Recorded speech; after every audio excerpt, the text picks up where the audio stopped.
Ito yung tanim ko na sili. Ayan, mag-isang puno lang siya. Pero ito kasi is nasa paso lamang. Ayan, nasa paso lang siya. Dalawa sila, pero magkaiba sila ng variety.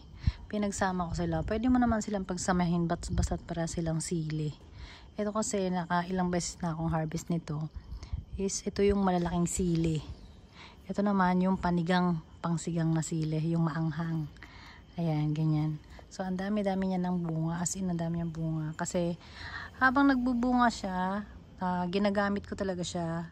Binabawasan ko siya ng binabawasan. Pagka alam kong malaki na pwede nang magamit, pinipitas ko na siya. And then, namumulaklak na naman siya tulad nito. Ayan, ang dami na naman niyang papausbong na bunga. So, ngayon, pag tumutubo yung ganito, kasi, tinatanggal ko, ginugupit ko dito sa baba. Para mag-uusbong na naman siya dito para hindi siya makakasagabal sa paglaki ng at pamumulaklak ng sili natin. So yun lang, share ko lang sa inyo kasi mahilig din ako magtanim. So matagal na kasi simula nung nakabili kami ng bahay at lupa, talagang inuna ko talaga yung gusto ko yung may garden talaga ako. So sobrang hilig ko naman talaga mag-garden guys is ang dami ko na sobrang tanim. So, sabi ng asawa ko, sobrang kailangan daw siguro is mas malaki pa yung espasyo.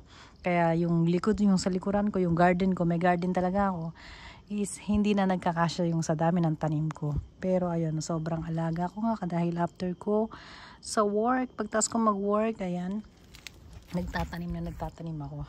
Ayan. Ayan yung mga bago kong tanim. Ito naman yung ating ito naman yung ating kalamansi. Ayan. So meron sigurong hindi ko lang alam kasi nung isang araw meron akong nakitang uod, so kinakain yung kanyang dahon. So okay na rin yun kasi pag nababawasan din yung dahon nito is lalo siyang nagiging masibol. Kumbaga, tsaka yung mga bunga niya, ayan, yung mga bunga niya. Ganyan. Ang kalamansi naman, hindi naman masyadong alagain. Basta't meron ka lang maayos na yung, ito kasi nilagay ko dito. Pero, connected siya sa lupa. Pero para maganda lang siyang tingnan, dito ko muna siya inilagay. So, ganun lang yung aking pagtatanim.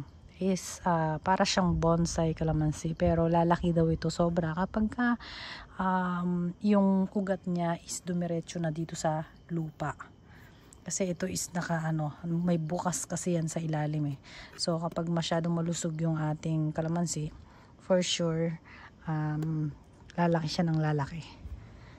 So yan lang guys, share ko lang sa inyo yung konti kong tanim.